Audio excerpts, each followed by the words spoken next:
வணக்கம். அம்மாச்சி வைத்தியம். இன்று நம்ம பார்க்க போகிறது நெல்லிக்காய் குல்கந்து. அது எப்படி செய்வது?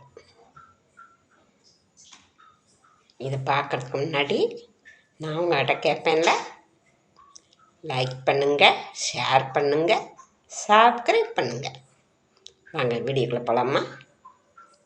நெல்லிக்காய் குல்கந்து எப்படி செய்யுதுன்னா, ஒரு 1/4 கிலோ 1/2 கிலோ நெல்லிக்காய் வாங்கிக்கோங்க. உங்களுக்கு தேவைக்கு ஏற்ப. நான் ஒரு 1/2 கிலோ பக்கம் சொல்கிறேன். 1/2 கிலோ வெல்லம், 1/2 கிலோ நெல்லிக்காய், 1/2 கிலோ வெல்லம். நெல்லிக்காயை முதல்ல இட்லி குக்கரில் வச்சு வேக வச்சுருங்க. இட்லி குக்கரில் தண்ணியை போட்டு மேலே அடுக்கி இட்லி மாதிரி வேக வச்சாலும் சரி, இல்லை அதிலே போட்டிங்கனாலுமே அதில் சத்து போயிடும். அதனால் தட்டிலையே வச்சுருங்க. இட்லி குக்கரை தட்டில் வச்சு வேக விட்ருங்க. இட்லி வேக விடுற மாதிரி வேக விட்ருங்க. பிறகு அதை எடுத்து ஆற விட்ருங்க.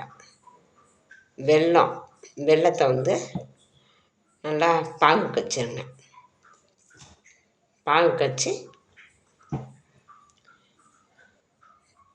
நல்லா ஒரு 5 நிமிஷம் கொஞ்சம் தண்ணி ஊற்றி வெல்லத்தை உடைச்சி நல்லா பாகு காய்ச்சிருங்க.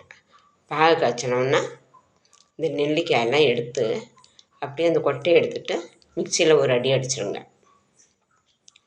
நல்லா நைஸ் ஆகிடும்.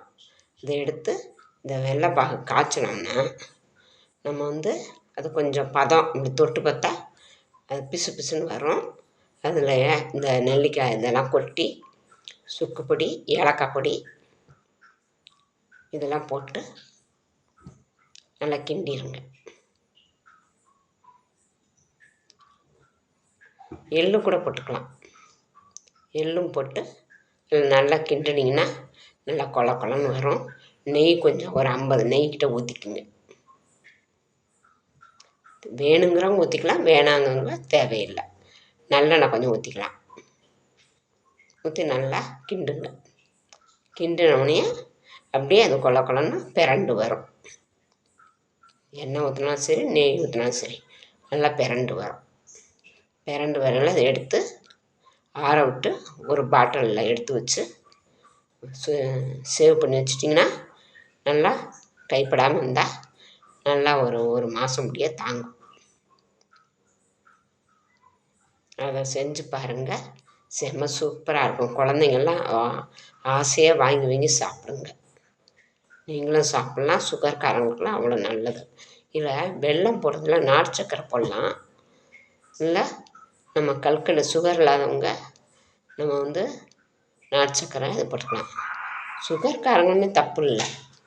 இதில் கருப்பட்டி, பனங்கருப்பட்டி போட்டால் இன்னும் சூப்பராக இருக்கும். போட்டு செய்து பாருங்கள். செம்ம சூப்பராக இருக்கும். எது உங்களுக்கு சௌகரியமோ அதை போட்டு செய்யுங்க. செம்ம சூப்பராக இருக்கும். சாப்பிடவும் நல்லாயிருக்கும். சுகர்காரங்களுமே சுகர்லாம் கண்ட்ரோலுக்கு வரும். இது உடம்புக்கு ஹெல்த்தியாகவும் இருக்கும். செய்து பார்க்குறீங்களா? பாருங்கள். நன்றி, வணக்கம்.